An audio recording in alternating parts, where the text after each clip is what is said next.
Thank you all for coming. Um, Necrology doesn't usually draw the crowds like, football games kind of thing, but I do appreciate you all being here.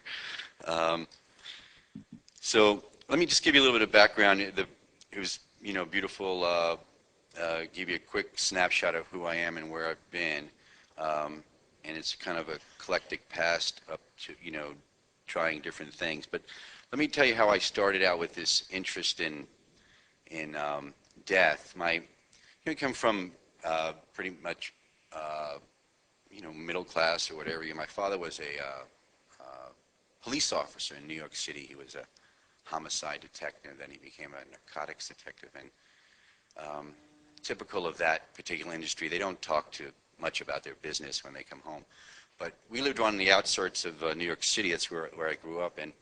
And he would take me into trips and show me the landmarks, try to teach me things. And I always use this anecdote because it's the most succinct of them all. Is that I remember that when it really hit me, we were driving past the Empire State Building, and he said, this is 1,454 feet from the sidewalk to the top of the lightning rod.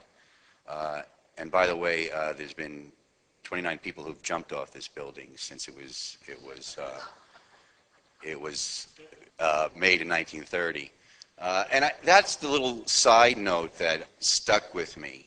This type of causality, this cause of death, these different things that happen out in our world that we knew nothing about. And it would continue with facts about the Staten Island Ferry and all that. But it was meant as educational. But I remember saying, well, what about that myth of, if you dropped a penny off the Empire State Building, what would happen? And he said, I don't know about that statistic. You're going to have to find that out someday. So it kind of grew that way. It started as a hobby. As I started with poetry, studying that. I had gone to Brooklyn College to study with John Ashbery when he was up there at the time. Much to I remember my father's displeasure, like, how are you going to make any money doing that, and it was the artist thing. And I wanted to really be a writer, and that's really where I'm getting at with talking about my new book, Genius and Heroin, because it kind of stemmed from that period of time, not only studying about the facts of how different people died, and that I began in the in about 92, 93. I had was working on a piece for an article about causes of death at the end of the 20th century and how it was in the 1900s. And I saw that the tuberculosis being, like number one in 1900, and we haven't heard of that. And, tooth decay would be, number 5, cause of death. And the progression of this became very interesting in that it was, when I broke it down decade by decade, I had seen that it was almost like a different way of looking at history from the point of what the mortality rate was of a particular group or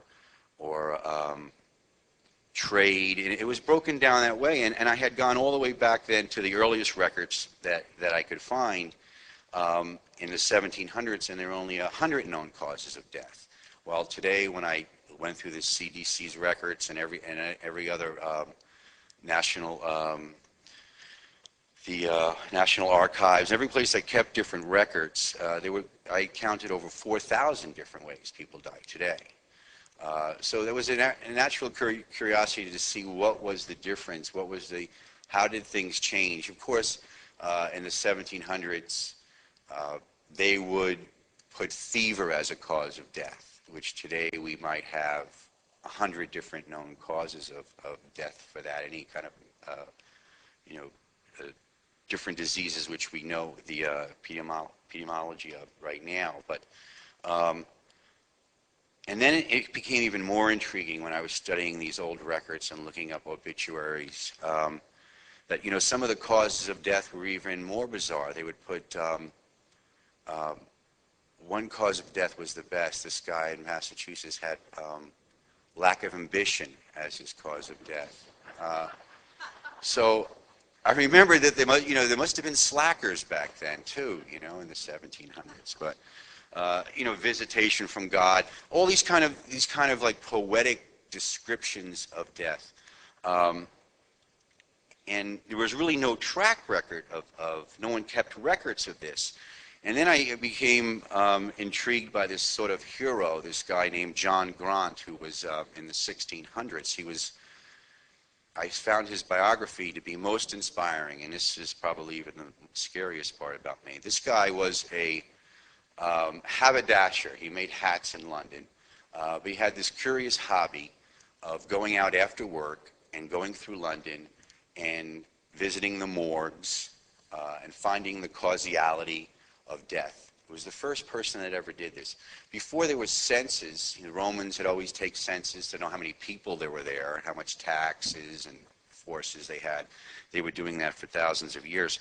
But whoever was off the next year's census, in the typical Roman type of head count, there was no clue of why they weren't there. There was no idea of did they die from warfare, sickness. There was no cause of this. So this guy John Grant was the first one who put together this thing called the Bills of Mortality, and it was the first record of trying to go through to see if there was any relationship to how people lived to how they died. And his idea was to try to garner a sort of a statistic to help the spread of epidemics, because that was the main cause of death in most of their time. But his history goes on. He did this, and he came up with some wonderful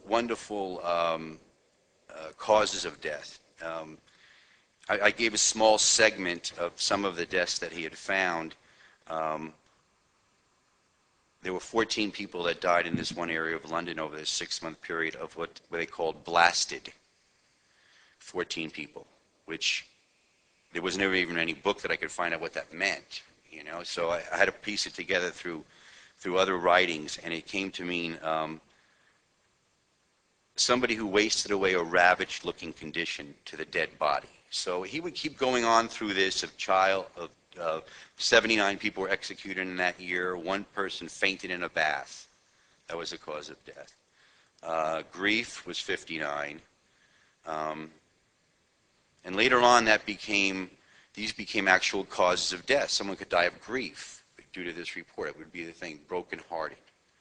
But anyway, to tie his story into how I started collecting the facts in, this is the book, the first book was the Final Exits, which has the wonderfully cheerful kind of cover of a guy being inseminated. But the idea is for I guess, the marketers, when somebody looks at the book in the bookstore. But anyway, I love the cover. So anyway, John, this first guy, apparently he made even the Royal Society. He was a merchant, which was very rare, so they let him into the Royal Society from his facts. But there was another curious part of his biography that I will tie into this new book, Genius and Heroin. This guy John became, is considered now the genius of census taking, necrology, and a number of things. He's a known figure within certain scientific circles. But in the private life, he favored, it says, one of the biographies said that he used to favor a stiff drink at the end of each day, this guy John. So what I put the piece together, this guy would go eat his hat shop all day. Then he'd probably go from bar to bar. In between bar to bar, he'd go to morgue. Sorry. And that's how he got his data. And it was very curious fact that of all his type of deaths that he listed, only out of all of London that year, only 3 people died of alcoholism. So out of all those people, there's only 3 people. You know, but he knows how many people fell in bathtubs and all of this. But alcohol, no. And John, you know, probably had a very high level of determining who was drinking beyond what they needed to be, because he was out there with them. That was his deal. So tied to all of, you know, and that's kind of the thing that I was looking for in the biographies that I kind of put together in Genius and Heroin, was looking at the different artists, the different people that did things first, the geniuses, which we know is, you know, a quote word because it's a matter of, you know, perspective of what you call a genius. But I tried to look at all the great minds, from John Grant to different literary people, music artists, jazz greats, some well-known, some not so well-known. But looked at their biography from a perspective that we don't often have, by really what was the type of substance, or what was the type of things that they did in their private life that helped them complete the work that we consider genius, or that we consider immortal. And when I started doing this, it was back in those days when I wanted to be a poet and stuff. And I remember that I looked at, you know, wrote my favorite 20 authors on a list, and like 18 of them were alcoholic, you know. So, you know, it became the 7 Nobel laureates in American literature, and 5 of them we could consider, you know, drink alcoholically. It becomes part of the cultural mindset where, say, in certain societal settings, we wouldn't tolerate this, but when it was attributed to an art or somebody making great, it seemed to be okay.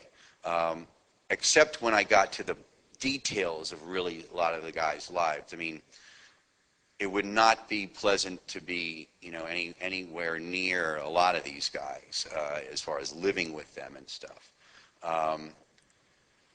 Pretty brutal, some of them. But you know, we kind of, when we then transcended to looking at their work as literature or as music or the great paintings they've made, it becomes, I don't know if it's forgiven is the right word, but it becomes secondary, because their work, whatever it was, they sacrificed themselves to that. And I think the classic artist would be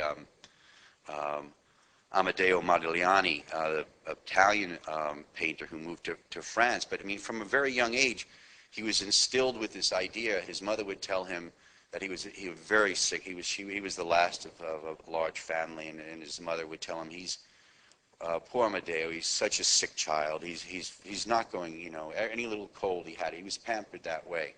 But he was also told that he was going to be a great artist. You know, from an early, he was going to dedicate his life to art. And his example of his life is just, you know, it's just such what we would think of the classic artist giving it all for his art. I mean, he moved to Paris and expected, his mother had given him a small dowry to get him through the first year, and he arrived with cape and hat, and he expected all the art critics to be waiting for him. He was unknown, you know, but in his mind, he was already a great artist. And his life became one of tremendous destitution for his passion for pretty much everything from abstinence to ether to opium. I mean, he was just massively consumed. But in the meantime, he made this, you know, a beautiful art. And if you're trying to remember who it is, he has a lot of the figures with the models have long, elongated necks. If you remember that work, but. He died at the end. I mean, in order for him to, they used to just put him in a closet and say, paint 3 paintings and we'll give you a bottle when you get out. I mean, that's what he was reduced to. And I go into his idea of different periods of creativity when he was drinking more or less, and to see how it correlated to his genius. And he died destitute. And recently, one of his paintings just sold for $32 million. So it's and you know, I looked at all these guys from that medical knowledge that we have now, just the way I looked at the autopsy reports and death certificates, and obituaries from my other books. I tried to put that the same what was written about these guys at the time, the obituaries or the write-ups, and then compare it to what we know today with diagnoses of different medical causes that could have caused some of these geniuses to rely on these various drugs. I mean, for one example, Van Gogh really broke the record when I looked through the medical literature on Van Gogh. Not on, we have plenty of biographies on the art end. We know, all the details of his life that way. But from a medical perspective of Van Gogh, I had counted over 30 medical diagnoses or hypothetical diagnoses attributed to Van Gogh's creativity. Because what else could explain in our culture somebody who spent 15 years painting, getting no money, everyone telling you that you were worthless and your work was no good, and persisting at it for 15 years? From our sensibilities, we can only assume it had to be some kind of mental disorder that did this, as opposed to passion for art. So I really try not to draw any conclusions about that, but I try to make pick different people from Roman times, great artists, to today. And every period had a certain type of acceptable, let's say, poison of choice that helped their muse to flourish. Of course, only the people that I listed in Genius and Heroin, they went to the edge, and they didn't come back. There was plenty that pulled back at that photo finish that many people that are involved with that do. They wait to the very last moment, and the people here didn't make it. But looking at creativity and the self-destruction, also from an historical perspective, like I tried to do with the other books, is that they became trends, like between unheard of trends. Like in the 1850s, the parent company of my publisher, HarperCollins, that was called Harper Brothers back in the 1850s, one of their first bestsellers was this guy named by Fritz Ludlow, who wrote the Confessions of the Cannabis Eater. So he was copying Thomas de Quincey's Confession of an Opium Eater. But that was one of the best sellers about this book about his experience with this new drug called cannabis in the 1850s.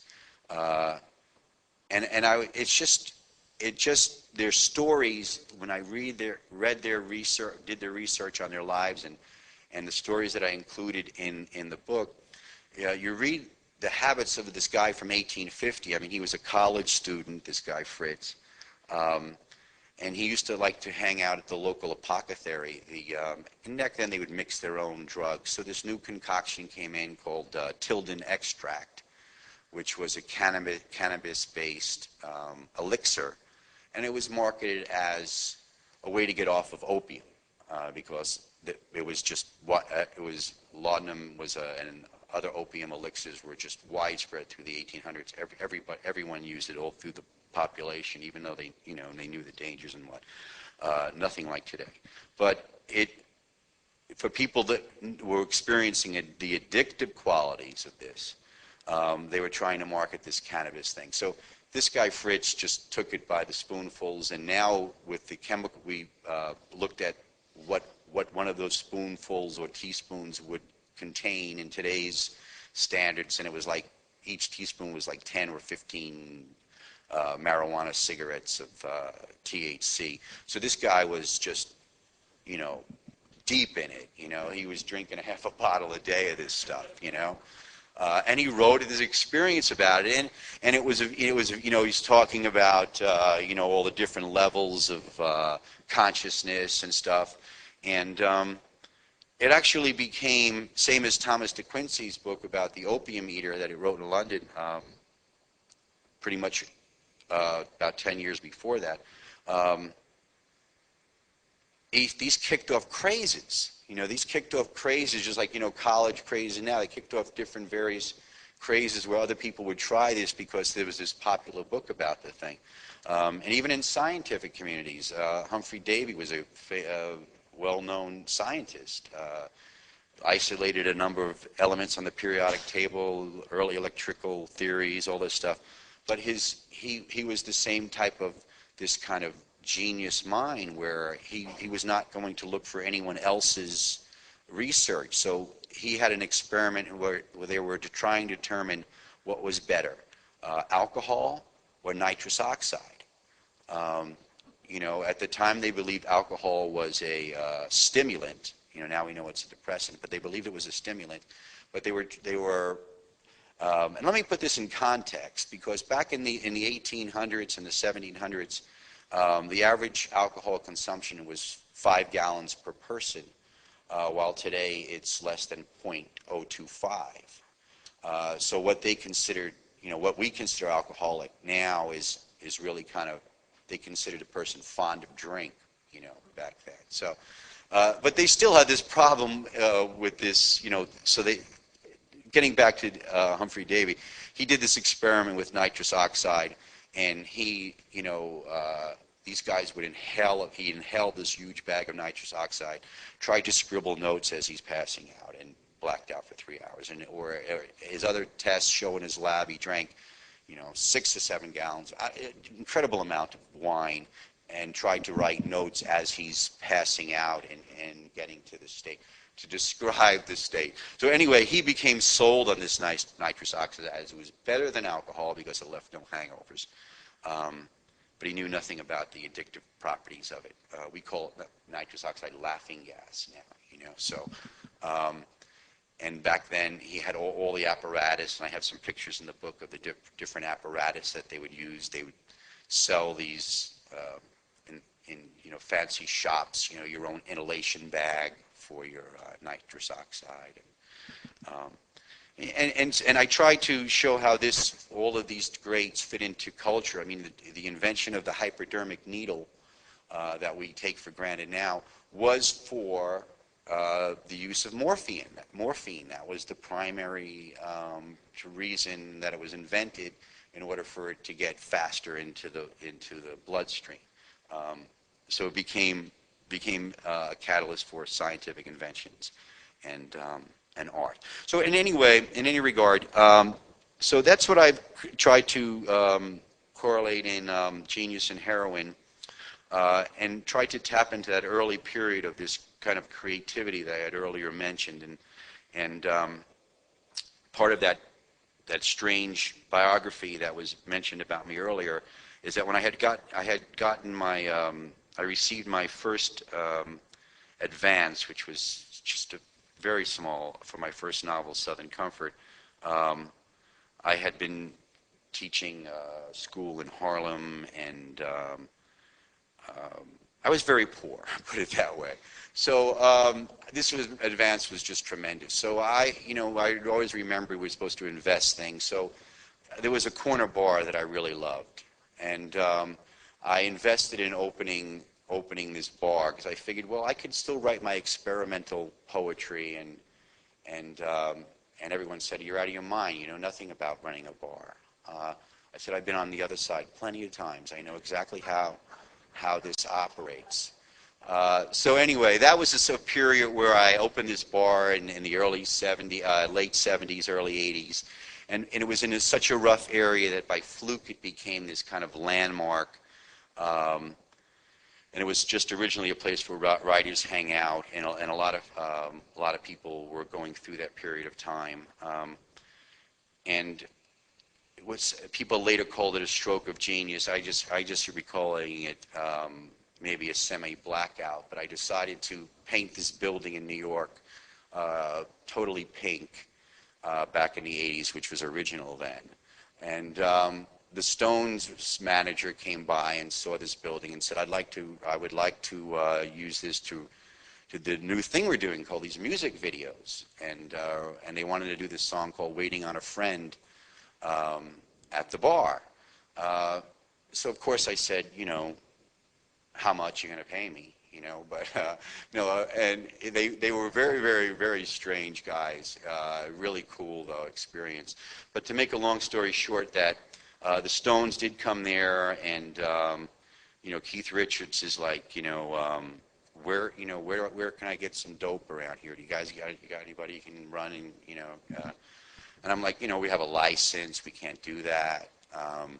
But it was a trip, and then they were really wrecked. And if you can probably see on YouTube, you can see the old video. You can see me in there. I got a little cameo. But after that, this bar became super popular, and all these guys came through, all these artists and writers, Ginsberg, Larry Rivers, painter, used to hang out there, Bill Maher. There's a whole bunch of these people. It was like the downtown place to go. And I saw this kind of mixture of furious drug and alcohol use and the same equally intense creativity. And it kind of melded. And I had put this project on something that I had wanted to write about for a long time. And actually I had a note, and I had mentioned my father was a narcotics detective, no less. So this was not, drinking was okay, but, narcotics were not. But I remember I was living in that, living right there, and it was a pretty rough area. And I knew all the undercover cops because they were my father's friends. They used to come over the house. They looked like Jimi Hendrix, but it was a cop, or it looked like Morrison. So I knew these guys, in the streets and stuff. And but I got the title. And I wrote it down back then. I got the title the first time. Genius and Heroin sound so incongruent together. And it was from a cop. Well, a cop car rolled down a window. I had a bunch of books. I live in the area. There's heroin selling down the street. That was the neighborhood. It was a rough. It's where you went to when you were an artist. You went. And the cop said, "Hey, genius, because I have a bunch of books. You better not be copying any heroin around here." And it was the first time that genius and heroin hit, and I said, "This has got to be a great thing." Were there any people that survived, any people that use these drugs to get better? And I just saw it over and over again. From our day, now that we're talking about the change, now we see mostly pharmacological, deaths from pharmaceuticals, what they call a polypharmacy. So the period now is more towards that, medications. And you can almost see that from Roman times all the way up to today, different tragedies of artists, a few months ago. It still holds true. Foster, the brilliant essayist and novelist. I never really had time to research him, so I don't know the details, but just from what little I've read, the one interesting fact is that, he pretty much recognized for genius while he was alive, but it took it to the age of 46 for him to commit suicide, where he makes a bestseller list. So it's a tragedy for his family and for himself, but in this greater thing, this art that we admire, so many of the greats had to take that risk and almost with their own lives that they felt they needed to do for their art. So I celebrate the artists. It's just amazing to me, to look at Scott Fitzgerald, the way he drank. When I look at the details, excuse me, of how he drank, knowing that how that affected me. I couldn't keep up with that, and he still manages, to put out 100 words a day, And Jack London the same way. Tremendous drinking habits when you look at the details of their creativity, and that's what I was interested in. Forcing himself to put 1,000 words together out, every day, write 1,000 words, no matter what. It's just a very interesting way to look at history, I believed, and so that's pretty much what you'll find in Genius and Heroin. And again, I said I don't really make any conclusions because I really celebrate these are all some of my favorite writers and artists, and I'm just trying to look at their history from the point of view, what was their poison, how did it do, what did it do, was it better, worse? Well, ultimately it killed them, so it wasn't good, but would their work have been great? Would their work be a museum? Would we know their work today? That was the questions that I tried to look at. So I think that's pretty, I've talked pretty much. Do you guys have any questions?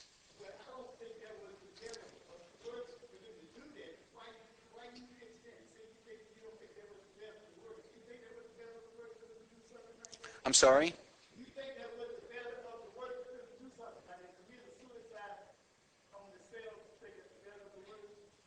Well, no, it's hard. It's a tragedy. It's horrible tragedy. Yeah, horrible tragedy, no doubt. But I'm saying just as far as um, you know, maybe the saddest thing is that then he has a bestseller.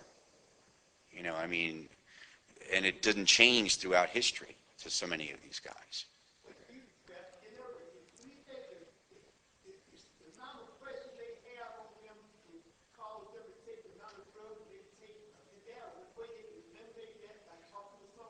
Oh yeah, well we know of so many other ways to deal with it, deal with these things now than then. But I'm sorry.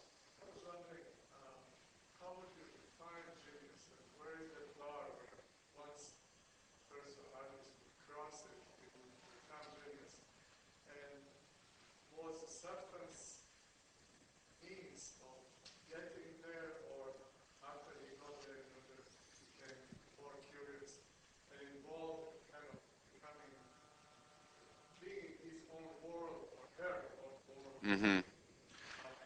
Yeah, that's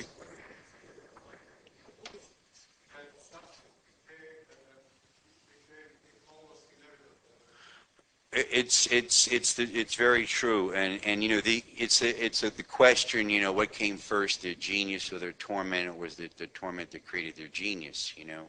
And it becomes an individual story, and that's what I found with this. As far as um, statistically, I mean, I grouped together all the 500 different people in here, and I could say that 10% of them, uh, a small percentage, wouldn't have had any fame at all unless they had been involved with some type of drinking or drugging, particularly if they wrote about it.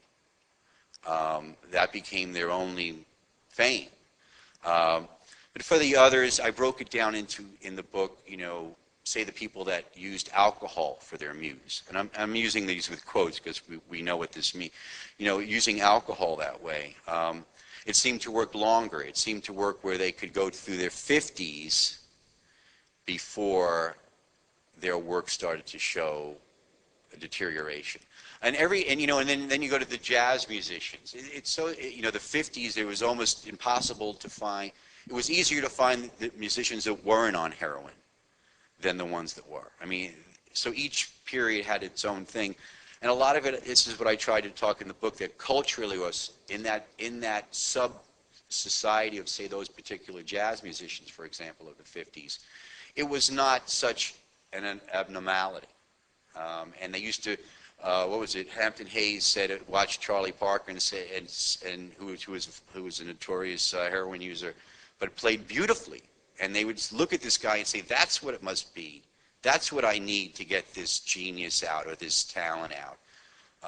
And the sacrifice didn't matter. You know, knowing the perils of the drug or the drink, they pursued it regardless.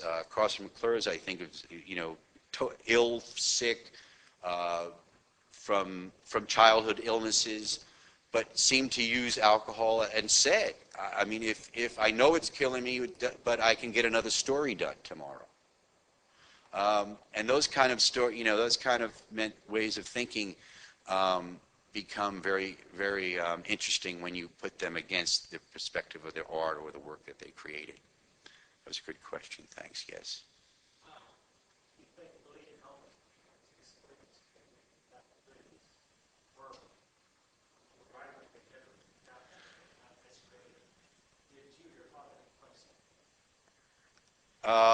Yeah, well, that was at the end. That's what there was another whole story about that.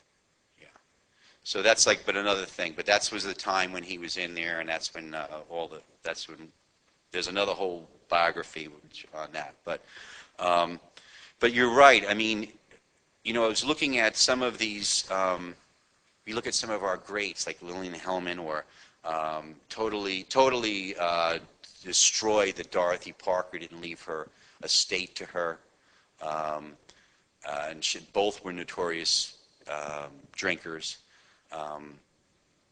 But they would do these kind of things. I mean, Dorothy Parker, famous satirist.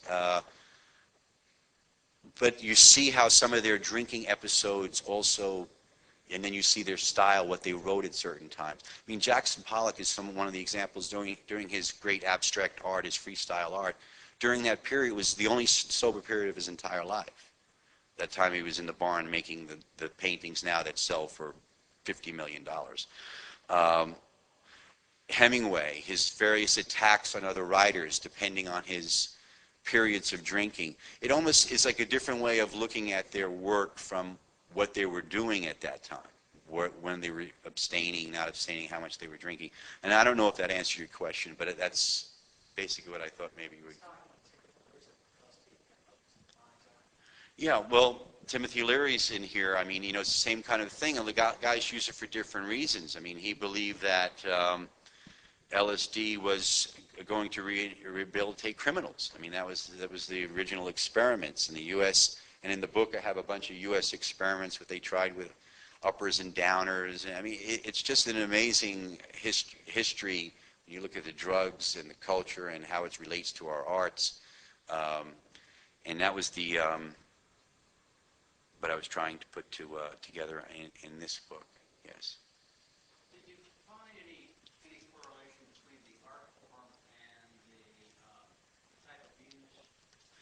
Yeah, that's a good question. Yes, I did. Well, obviously, writers definitely took the alcoholic camp. Okay, the most there. But again, there's no general rules. And of course, like that period I was talking about, the jazz musicians with the heroin. But even going back, certain artists. I have a breakdown of rap artists, of jazz, rock. We think of like the 60s as being the burnout era for like rock musicians or something. But over the statistics of all the different rock stars that died, was actually the greatest decade was the 90s. The average age of death of the rockers from overindulgence or self-destruction in the 70s was like 22, 23, so there's a lot of younger ones. But in the 90s, it got up to be the average age 35. So how this means the music changes, or how that correlates to that, it's you can see when you spread them out and look at them from this perspective that Jimi Hendrix. We think of him as heroin, but his real favorite drug was LSD. I mean, that was his real favorite drug. And that's where when you hear some of the recordings and you put together some of the other facts of what he was taking that period, and you listen to the music when he was on LSD and when he was supposedly on heroin, is a different way of looking at it. And for me, I found I appreciated it more. I went to the Museum of Modern Art a couple weeks ago when I was up there, and I looked at some of these different guys knowing this, somewhat more obscure artists, and saying, okay, that was the period, like Picasso, you say blue period or something. But each of them I was thinking, well, that was their bourbon and beer period, and this is when it was just martinis. But yes. Don't you think sometimes the very thing that makes somebody an artist is like a heightened sensitivity, maybe big eyes, big eyes, just naturally? So I think sometimes it's not just a muse or a catalyst, but more it's self-medicating. It definitely, and even early, you're talking about Hemingway. All of these guys, a lot of it is for the effect. Okay, I mean, that's the thing. Whatever the effect is to be a better artist. The effect is to have some change of what you're feeling. And surely with the arts, I did find this was different than, say, just studying another type of person that may have these same kind of addictions or diseases, what we now call them. but it's true because, I mean, especially with artists, and you look at Van Gogh or many writers, it's not type of thing, it's the same thing I experienced with my father telling me, what are you doing? What's wrong with you? Why would you study poetry? You know? But so there's a lot of voices that tell you that, you know, don't do it. You can't do it. You can't make it. So a lot of these artists had this kind of voice. No matter how great they get, it would be so many. I can't remember the playwright, but he had Pulitzers and Tonys and prizes, and then he did one off Broadway play, and he got a bad review, and it was devastating. You know, his sensitivity helped him create these plays, and some of these were used for medication to get to that point. So there definitely was some of that going on. Yes.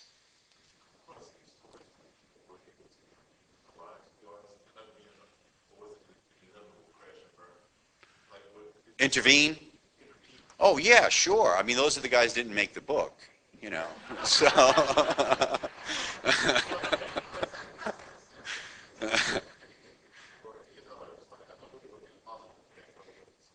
Yeah, so well, I mean, still, you know, the thing is that, you know, about this stuff. I mean, if you're in, you know, if you know anybody into this stuff, and you know, and I've had some experience. I mean, you know, if you're into it, you can be chained to a tree, man, and you want to get to it, you know. So intervention is a newer concept, but sure. Who was it? Sinclair Lewis. His wife tried to have him committed many times, you know. Malcolm Lowry, his under the volcano. I mean, he came to New York to chase this woman. The first thing she did was put him in Bellevue. I mean, for drinking. You know, the very first thing. And he promised, I'm not going to do this anymore. I quit. And they let him out. And you know, he went to Mexico and drank tequila and wrote Under the Volcano. So you know, it's an interesting way of looking at our favorite literary figures from this perspective. I found, and I do appreciate everyone coming. It was great questions, and I really enjoyed myself. Thank you very much.